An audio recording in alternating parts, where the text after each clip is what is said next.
Assalamualaikum warahmatullahi wabarakatuh.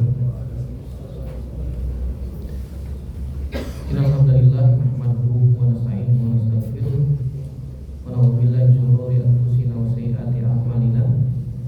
May yahdihillahu fala mudilla lahu wa may yudlilhu fala hadiya lahu. Asyhadu an la ilaha illallah wahdahu la syarika lahu wa asyhadu anna Muhammadan abduhu wa rasuluhu la nabiyya ba'dahu. Ya ayyuhalladzina amanu taqullaha haqqa tuqatih wa la tamutunna illa wa antum muslimun. Amma ba'du, fa inna asdaqal hadits kitabullah wa khairal hadi hadi Muhammadin sallallahu alaihi wa ala alihi wasallam. Syarrul umuri muhdatsatuha wa kullu muhdatsatin bid'ah wa kullu bid'atin dhalalah wa kullu dhalalatin finnar. Bapak-bapak, saudara-saudara yang dirahmati oleh Allah Subhanahu wa taala, alhamdulillah segala puji hanya milik Allah Subhanahu wa taala yang kembali mempertemukan kita dalam majelis ini. Tentu saja kita niatkan duduk di majelis ini untuk raf'ul jahal, untuk menghilangkan kebodohan, dan juga untuk ad-difa' syariah, untuk membela agama Islam dengan menghilangkan kebodohan dari diri kita tentang agama kita sendiri, yaitu agama Islam.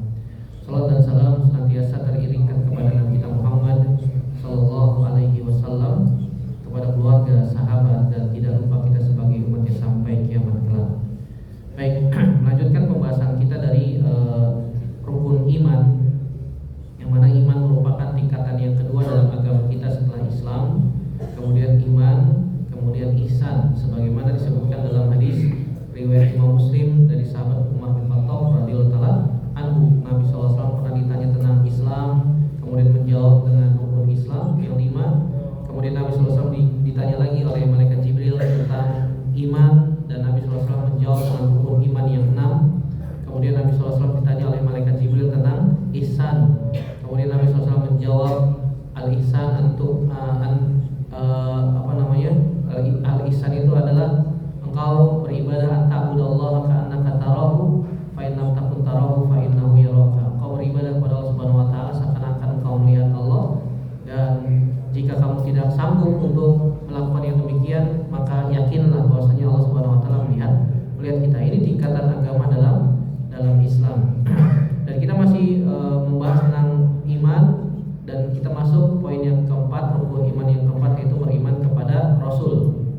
Ya, Rasul secara bahasa itu atau rusul, ya, kalau tidak ada wawunya dibacanya rusul, kalau ada wawunya dibaca rasul, ya. Kalau rusul itu jamak dari rasul. Berarti kalau rusul adalah rasul-rasul. Kita beriman kepada rasul-rasul yang diutus oleh Allah Subhanahu wa taala ke muka bumi, dan mereka adalah laki-laki yang mendapatkan wahyu dari Allah Subhanahu wa taala. Ya, kita katakan laki-laki, kenapa? Karena setiap nabi dan rasul itu semuanya laki-laki, nggak ada nabi dan rasul perempuan, nggak ada.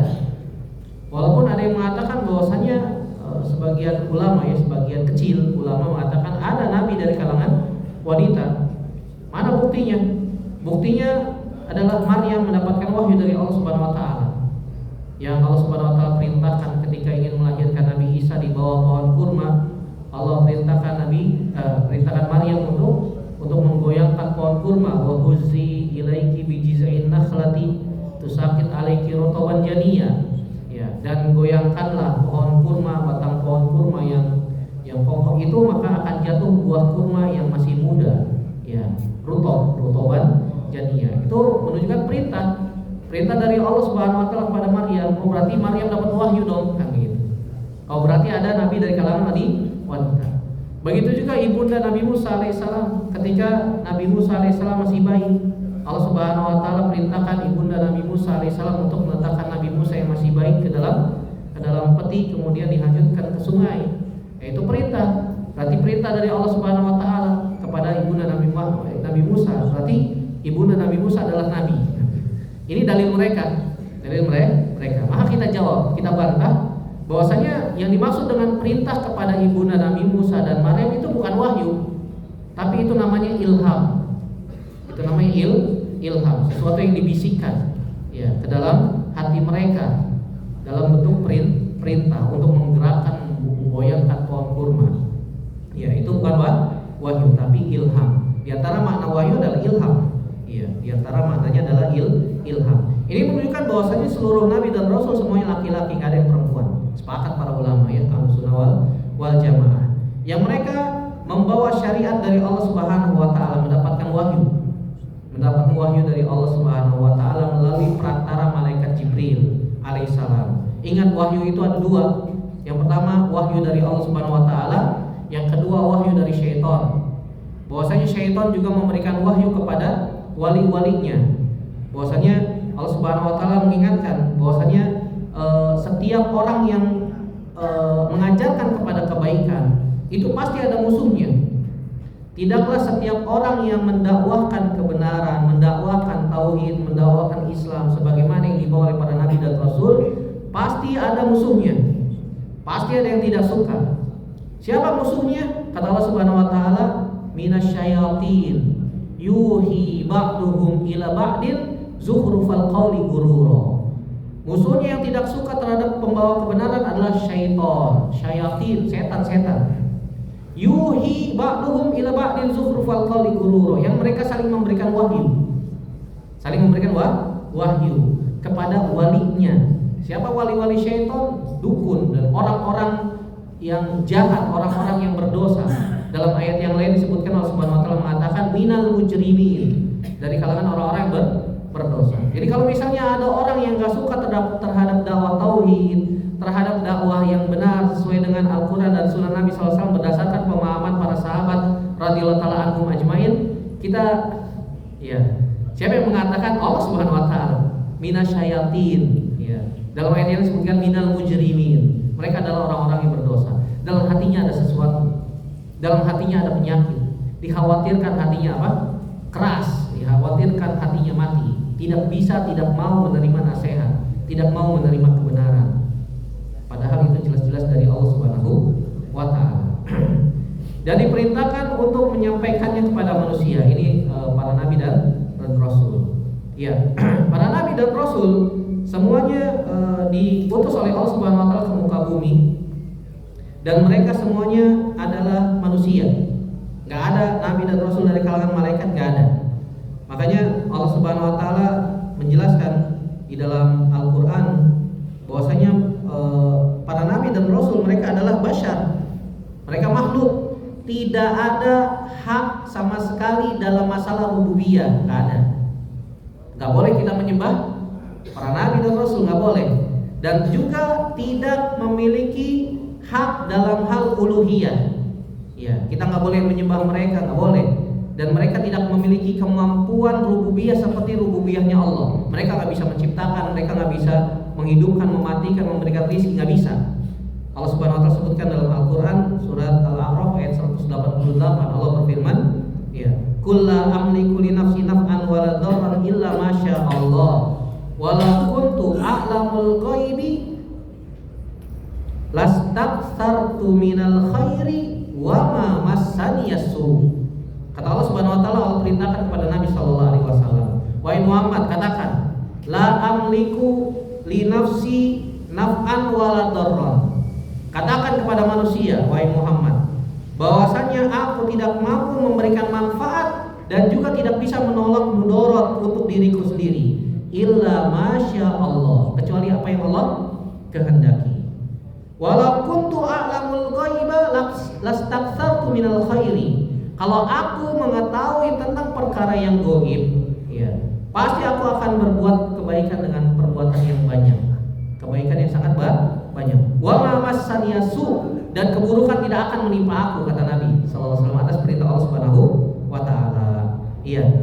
Contohnya, buktinya di perang Uhud, Nabi sallallahu alaihi wasallam tidak mengetahui yang gaib. Dan ternyata perang Uhud ada 3 babak. Nabi katakan kepada para pemanah yang jumlahnya ada sekitar 50 di Jabal Rumat, ya, di gunung, ya, bukit, disebut Jabal Rumat karena ya di atas itu ya Nabi tempatkan para pemanah. Rumat itu ar-ramyu, orang-orang yang pandai memanah. Mereka punya keahlian khusus memanah. Ya, bahkan di antara mereka ada yang bisa narik anak panah 3 sekaligus, ya. Subhanallah. dan tepat sasaran.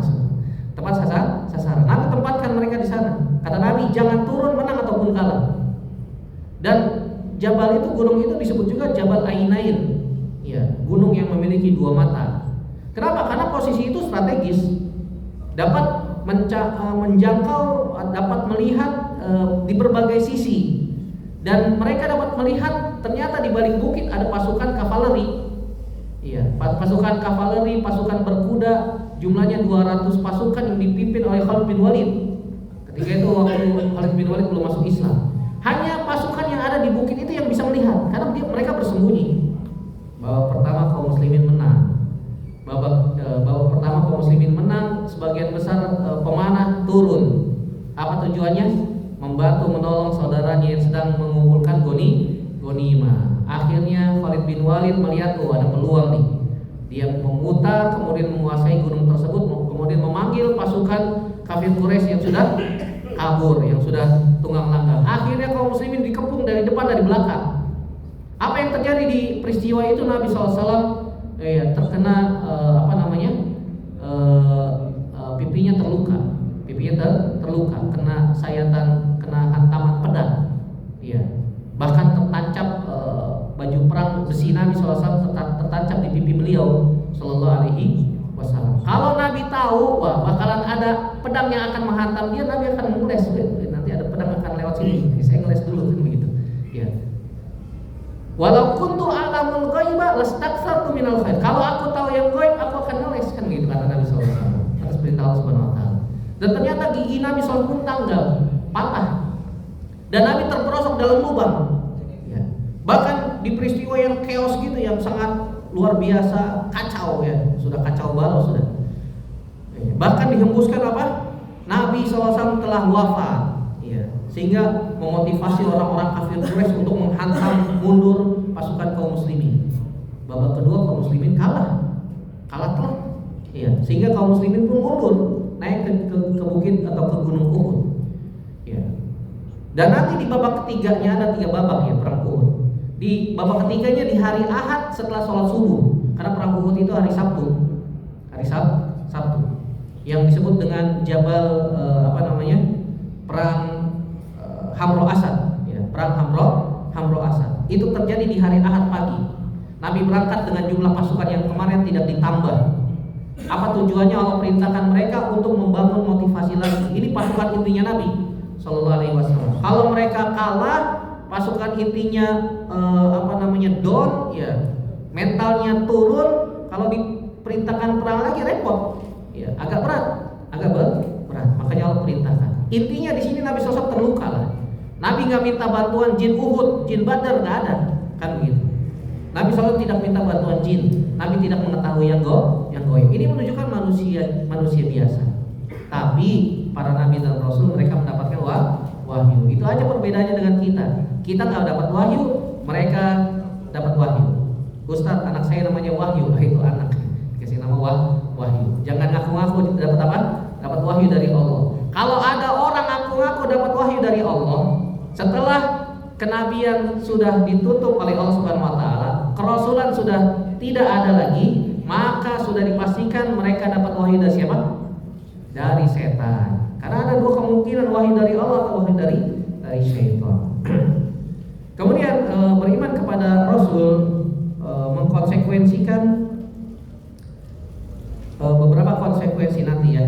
Di antaranya kita beriman secara umum dan beriman kepada Nabi secara khusus, beriman kepada Nabi Sallallahu Alaihi Wasallam. Apa konsekuensi kita beriman kepada Nabi Sallallahu Alaihi Wasallam, kepada para Rasul?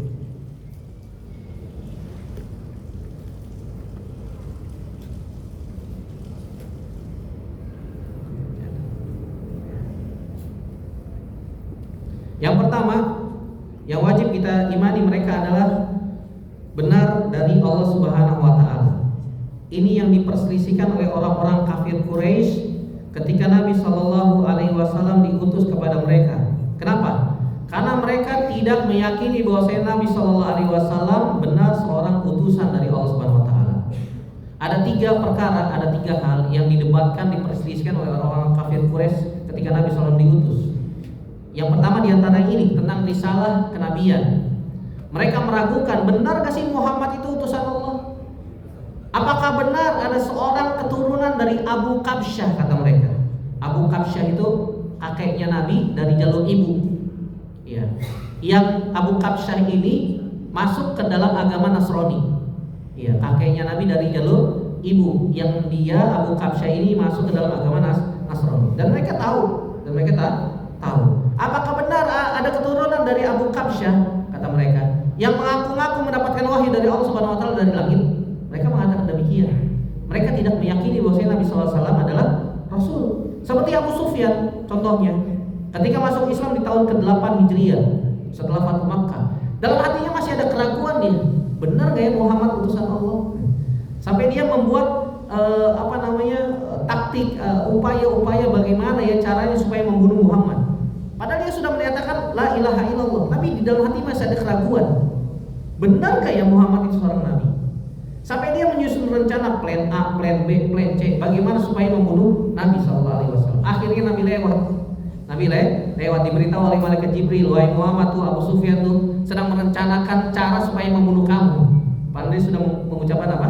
La ilaha illallah. Akhirnya ditepuk pundaknya sama Nabi SAW. Wahai Abu Sufyan, kalau kamu menjalankan rencana kamu begini dan begitu, maka kamu akan binasa. Nabi bongkar semua planningnya dia. Padahal Abu Sufyan belum berbicara sepatah kata pun juga tentang rencananya. Subhanallah. Dari mana Nabi tahu? Diwahyukan oleh Allah Subhanahu wa taala melalui malaikat Jibril, diberitahu oleh malaikat Jibril. Sampai sahabat-sahabatnya Abu Sufyan yang di dalam hatinya masih ada keraguan, mereka menyusun rencana. Kata Abu Sufyan, gak usah susun rencana, gak usah. Nanti batu ini cerita kepada Muhammad kan gitu. Sampai begitunya ya. Dan ternyata benar Nabi SAW melewati mereka. Akhirnya dibongkar satu-satu planning rencana mereka untuk membunuh Nabi SAW. Wahai fulan, kalau kamu jalankan rencana kamu akan binasa. Wahai fulan, kalau kamu jalankan rencana kamu akan binasa, dan seterusnya. Akhirnya Nabi pun berlalu. Ya, kata Abu Sufyan, tuh apa kata saya? Ya, batu ini cerita kepada Muhammad nanti. Ya, kalau kalian berusaha untuk membunuh Nabi SAW. Yang kedua tentang permasalahan Yaumul Ba'ats. Yaumul Ba'ats itu hari kebangkitan. Ini yang diperselisihkan oleh para orang-orang kafir Quraisy kepada Nabi SAW. Kenapa? Karena orang-orang kafir Quraisy tidak meyakini adanya hari kebangkitan setelah kematian. Ini nanti kita bahas di rukun yang kelima ya, tentang hari kiamat. Yang ketiga tentang tauhid, tentang tauhid uluhiyah. Karena Nabi SAW mengajak orang-orang kafir Quraisy untuk beribadah hanya kepada Allah saja. Orang-orang kafir Quraisy sudah biasa menyembah berhala yang banyak. Sampai mereka mengatakan aja'ala alihatan ilahan wahidan hanya syai'un ujab. Apakah engkau wahai Muhammad ingin menjadikan Tuhan yang banyak itu menjadi satu Tuhan saja? Ini aneh, kata mereka. Ini aneh. Jadi risalah para nabi dan rasul adalah benar dari Allah. Tidak ada keraguan sedikit pun juga di dalamnya. La syakka fihi wala raiba. Tidak ada keraguan. Yang dimaksud dengan wala raiba, tidak ada keraguan disertai dengan keguncangan dalam hati. Makanya kita membaca dalam surah Al-Baqarah di ayat awal-awal surah Al-Baqarah, Allah berfirman apa? Alif Lam Mim, dzalikal kitabu la raiba fihi. Alif Lam Mim, ya, setelah huruf-huruf muqatta'ah biasanya disebutkan tentang Al-Qur'an. Alif Lam Mim, dzalikal kitabu, itulah Al-Qur'an. La raiba fihi, tidak ada keraguan di dalamnya. Kalimat raib sama syak itu maknanya sama secara bahasa, ragu. Tapi kalau raib itu disertai dengan keguncangan di dalam hati. Al-Quran itu benar-benar kitab dari Allah, tidak ada keraguan yang disertai dengan keguncangan dalam hati. Bahkan orang-orang kafir Quraisy mengakui, di antaranya Al-Walid bin Mughirah, orang paling cerdas di kalangan orang-orang kafir Quraisy, paham bahasa Arab, hafal syair-syair Arab dan syair-syair jin. Syair-syair jin aja hafal dia. Subhanallah. Maksudnya mantra-mantra ya. Ya, bisa membedakan mana dukun, mana bukan, mana sihir, mana bukan, mana jampi-jampi, mana bukan. Dia bisa bedain. Kenapa? Cerdas. Ketika mendengar Al-Quran dari Nabi SAW, apa yang dikatakan? Demi Allah, yang dikatakan Muhammad itu sungguh manis, lezat sekali mendengarkannya. Akarnya sangat kokoh, dan batangnya sangat kuat serta banyak rantingnya, serta akan mengalahkan perkataan-perkataan yang ada di bawahnya. Artinya perkataan-perkataan yang di bawah Al-Quran itu nggak ada artinya dengan Al-Quran. Kalau mereka ditantang oleh Allah Subhanahu Wa Taala mendatangkan Al-Quran semisal dengan Al-Quran, mereka tidak akan mampu. Karena itu berasal dari Allah Subhanahu Wa Taala Rabbul Alamin. Yang kedua, beriman dengan nama-nama mereka. Ada nama Muhammad, Adam, Idris, Nuh, Hud, Shalih dan seterusnya. Bahkan Allah Subhanahu Wa Taala di dalam Al-Quran ada surat-surat yang Allah Subhanahu Wa Taala berikan nama dengan nama Nabi. Di antaranya ada surat Yunus ya, ada surat Hud, surat Ibrahim, surat Muhammad, surat Nuh ya. Nama-nama yang disebutkan oleh Allah Subhanahu Wa Taala. Ada Nabi Musa. Bahkan kisah yang paling banyak dalam Al-Quran itu kisah Nabi Musa. Kisah Nabi Musa alaihissalam berpencar di berbagai macam surat di dalam Al-Quran. Dan kita tahu bahwasanya dalam Al-Quran terdapat kisah-kisah. Sepertiga Al-Quran itu isinya kisah. Dan kisah yang ada dalam Al-Quran semuanya kisah-kisah yang benar. Tidak ada keraguan. Tidak ada keraguan. Bahkan orang-orang kafir Quraisy mengatakan, kata mereka Al-Quran itu adalah asatirul awwalin. Ya, asatirul awwalin itu adalah kisah-kisah bohong, dusta yang dibuat-buat. Maka dibantah oleh Allah Subhanahu Wa Taala bahwasanya dalam Al-Quran itu kisah-kisahnya tidak bohong, tidak dusta, benar-benar nyata. Nabi ceritakan seakan-akan Nabi melihat hadir di waktu itu. Contohnya yang pernah kita sebutkan tentang kisah Ashabul Kahfi. Ketika Nabi SAW ditanya oleh orang-orang Yahudi, "Wahai Muhammad, coba ceritakan tentang Ashabul Kahfi." Ya, akhirnya turunlah surat Ashabul Kahfi ya. Surat Al-Kahfi. Kemudian Nabi ceritakan tentang kisah Ashabul Kahfi yang mereka ditidurkan oleh Allah Subhanahu Wa Taala selama 300 tahun lebih. Ya, Allah bolak-balikan badan mereka supaya tidak dimakan tanah. Ya, supaya tidak dimakan tanah. Mereka lari dari pemimpin yang zalim menyekutukan Allah Subhanahu Wa Taala agar mereka terjaga tauhidnya. Ketika pemimpinnya sudah mentauhidkan Allah, Allah bangunkan mereka. Allah bangunkan mereka tidur selama 300 tahun lebih, bayangkan subhanallah. Kemudian diceritakan oleh Nabi SAW, orang Yahudi itu mendengarkan. Dan orang Yahudi itu tahu karena terdapat di dalam Taurat. Kata orang Yahudi apa? Tidak ada yang mengetahui kisah tentang Ashabul Kahfi kecuali dia adalah seorang nabi. Orang Yahudi aja tahu ya. Iya. Bahwasanya ini beneran nih nabi nih, bukan bohongan, bukan nabi KW, bukan. Bukan ngaku-ngaku seorang nabi, bukan. Ini nabi beneran. Tidak ada yang mengetahui tentang kisah Ashabul Kahfi kecuali dia adalah seorang nabi. Iya. Jadi sepertiga Al-Qur'an itu kisah-kisah, kisah para nabi, kisah orang soleh. Ada surat namanya Ali Imran, keluarga Imran. Ada surat Al-Qasas. Al-Qasas itu jamak dari kisah. Kisah itu dari kisah-kisah.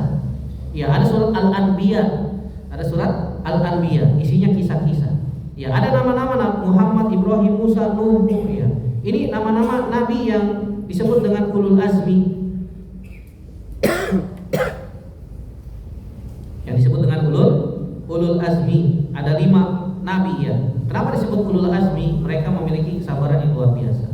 Di antara nabi-nabi dan rasul yang diutus oleh Allah Subhanahu Wa Taala ke muka bumi, nabi yang diutus jumlahnya 124.000. 124.000 berdasarkan riwayat Imam Ahmad. Adapun rasul yang diutus oleh Allah Subhanahu Wa Taala jumlahnya 315. Dalam riwayat yang disebutkan 313. Walaupun Lajnah Ad-Daimah di Saudi menyatakan hadis ini lemah, tapi ternyata setelah diteliti ya turuknya banyak, jalan-jalannya banyak sehingga naik menjadi hasan li ghairihi wallahu a'lam bishawab. Di antara 124.000 nabi dan 313 rasul, Allah wajibkan kita beriman dengan 25 nabi dan rasul yang ada dalam Al-Quran. Kita wajib imani nama-nama mereka. Di antara 25 itu ada 5 ulul azmi yang kesabarannya luar biasa. Di antara 5 ulul azmi itu ada 2 khalilullah yang Allah berikan label khalilullah, kecintaan Allah. Siapa dia? Nabi Ibrahim dan Nabi Muhammad SAW. Makanya salah kalau misalnya Nabi Muhammad disebutkan Habibullah, kurang tepat. Nabi SAW bukan Habibullah, karena Habib itu artinya kecintaan juga sama, tapi derajatnya di bawah Khalil. Kalau Habib semua orang mampu mendapatkan derajat Habib, itu artinya mahabbatullah, kecintaan dari Allah. Mahabbatullah, Habibullah, ya, kecintaan Allah. Manusia biasa juga bisa dapat derajat ini. Kalau Nabi SAW disebut dengan Habibullah, apa bedanya sama kita? Apa bedanya dengan manusia biasa? Makanya Syekh Muhammad bin Shalih menjelaskan yang tepat untuk Nabi SAW adalah Khalilullah, seperti Nabi Ibrahim. Karena Khalilullah itu ada dua, yaitu Nabi Ibrahim dan Nabi Muhammad SAW. Di antara dua Khalilullah itu ada yang diberikan oleh Allah Subhanahu Wa Taala keistimewaan. Apa dia? Khatamun Nabiyyin, penutup para nabi dan rasul. Dia adalah Nabi kita Muhammad SAW. Makanya kita bangga Pak menjadi umatnya Nabi Muhammad SAW. Tampilkan, perlihatkan bahwasanya kita ini kaum muslimin. Ya, jangan malu pakai atribut kaum muslimin, jangan malu pakai peci. Ya. Karena peci ini identitas sebagai seorang muslim, walaupun nggak wajib ini, tapi ini identitas. Ya, pakai baju koko, pakai pakaian muslim, jangan malu. Ya.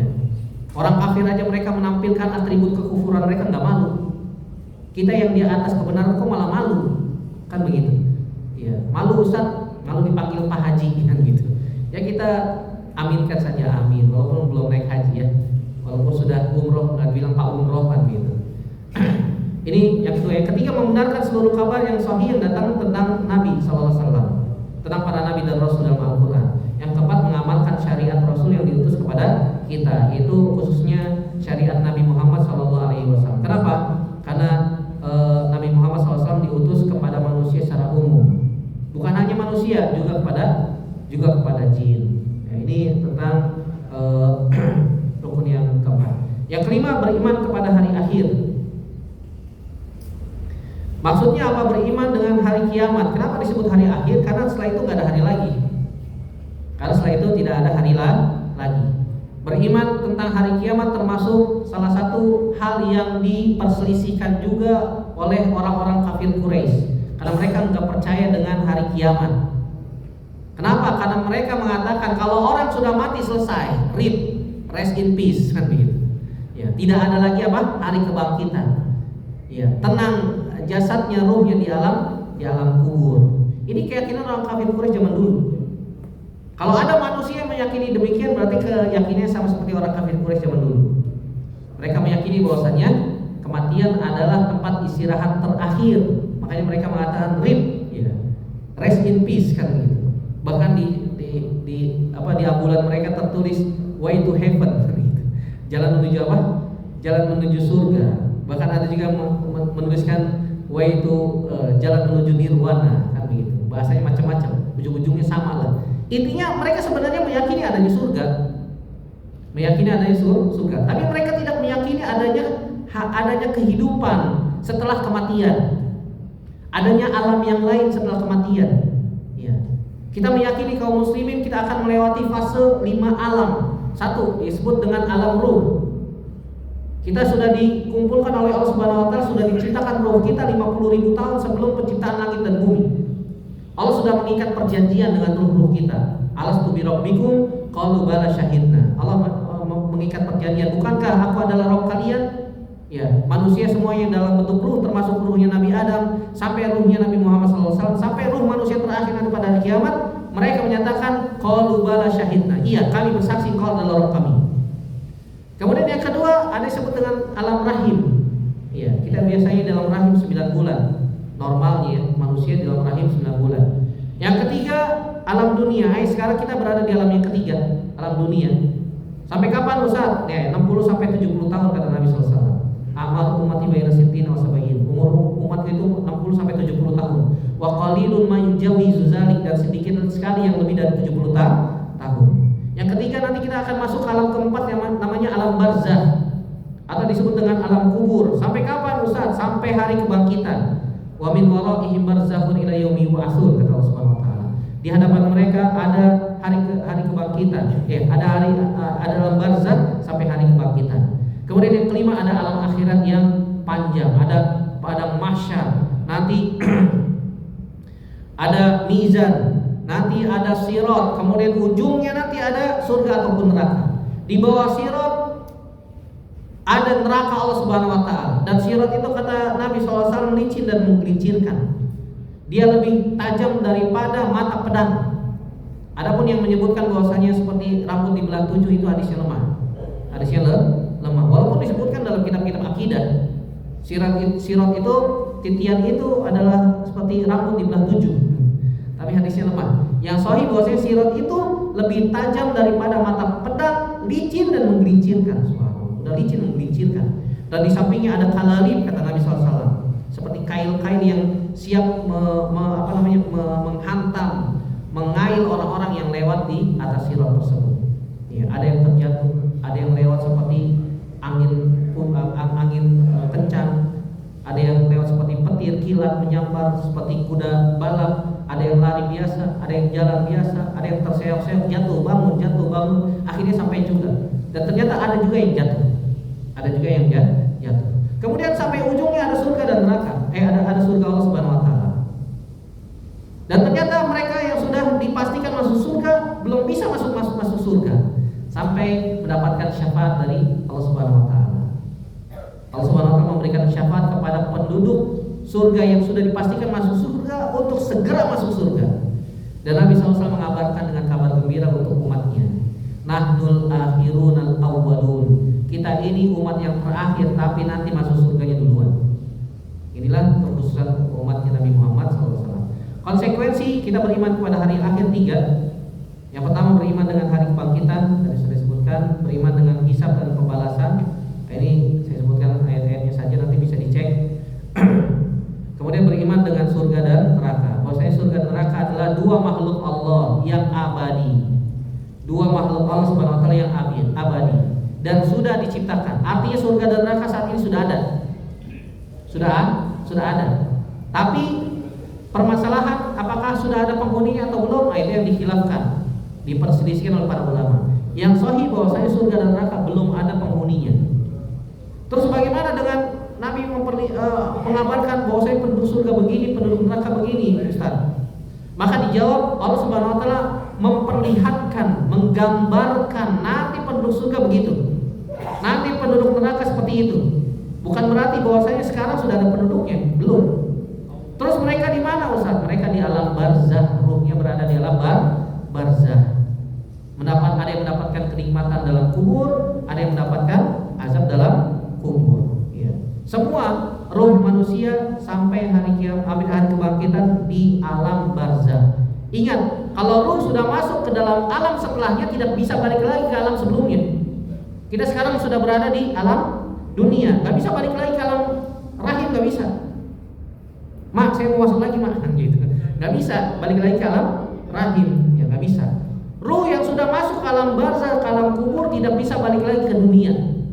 Nggak ada tuh dalam istilah Islam ruh gentayangan, nggak ada. Nggak ada istilah ruh gentayangan. Terus apa, Ustaz, itu kalau ada orang meninggal ruhnya masih ada dalam rumah katanya? Kita katakan itu keyakinannya orang Hindu. Keyakinan orang Hindu. Kaum muslimin meyakini bahwasanya ruh orang yang meninggal itu di alam barzah, di alam kubur. Adapun yang di alam dunia itu jin. Itu adalah jin. Setiap manusia punya jin korin. Yang terakhir beriman dengan takdir. Kita baca singkat. Intinya ada 4 hal yang wajib kita imani dalam masalah takdir. Yang pertama adalah tentang ilmu. Allah Subhanahu Wa Taala mengetahui segala sesuatu yang terperinci atau secara umum. Innallaha bikulli syai'in alim. Yang pertama ilmu. Yang kedua adalah Alkitabah.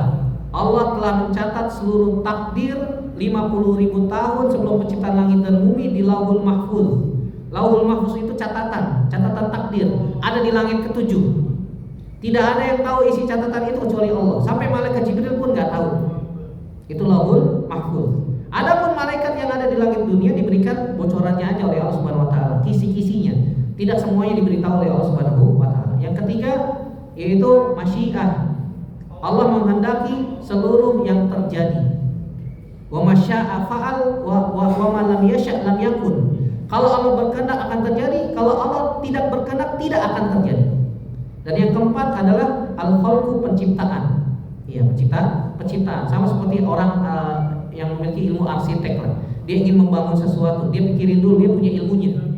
Kemudian setelah itu dia oret-oret, ditulis, ya, ditulis. Kemudian dia punya kehendak, kemauan begini begitu, ya. Saya pengen bangun gedung 50 lantai misalnya. Ada kehendak, ada keinginan. Kemudian setelah itu dia baru bikin, baru actionnya, baru buat. Ya, kita analogikan begitu.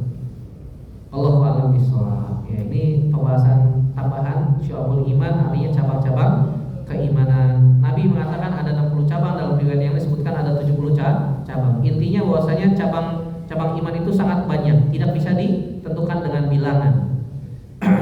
Adapun maknanya adalah cabang-cabang keimanan, artinya keimanan itu bisa dilakukan oleh lisan, hati ataupun anggota badan, dan semuanya beramal. Ada amalan hati, ada amalan lisan, ada amalan anggota badan. Ini sebagai bantahan juga untuk orang-orang Murji'ah yang mereka mengatakan bahwasanya amal bukan termasuk bagian dari iman. Mereka mengatakan demikian. Makanya ada yang mengatakan nggak perlu sholat, yang penting ingat kepada Allah. Ya, bahasa Jawanya sing penting eling, itu benih-benihnya Murji'ah. Kenapa? Karena mereka tidak memasukkan amal ke dalam bagian dari iman. Berbeda dengan Ahlus Sunnah wal Jamaah. Makanya Imam Bukhari mengatakan, ya sholat minal iman, sedekah minal iman, itu adalah amal. Itu adalah amal. Nabi menyebutkan di antara cabang keimanan ada yang tinggi, ada yang paling rendah. Kata Nabi SAW, a'laha qaulu la ilaha illallah. Yang paling tinggi adalah la ilaha illallah. Ini adalah dengan lisan. Orang kalau mau masuk Islam itu harus mengucapkan la ilaha illallah dengan lisan. Tidak cukup dengan hati. Kalau ada orang mengucapkan la ilaha illallah dalam hati saja tanpa diucapkan dengan lisan, maka belum dianggap masuk ke dalam agama Islam. Ini adalah amalan di lisan. Yang kedua, wa adnaha imatatul adza anit thariq, kata Nabi SAW. Yang paling rendah adalah menyingkirkan gangguan dari jalan. Ini adalah amalan anggota badan. Kita lihat ada paku di jalan, ambil pakai tangan. Nggak mungkin dilihatin dong dia pindah, kan begitu. Ya, nggak mungkin diniati dalam hati, ayo pindah. Nggak bisa pindah, kecuali dia ambil tuh paku, dimasukin, dibuang ke tong sampah, kan begitu. Ada amalan anggota badan. Wal haya'u syu'batun minal iman. Kata Nabi, malu itu termasuk bagian dari iman, dan malu itu tempatnya di hati. Dan hati beramal. Ya, ada amalan hati. Wallahu a'lam bishawab. Jazakumullahu khairan. Selesai pembahasan iman secara ringkas ya. Kalau secara detail panjang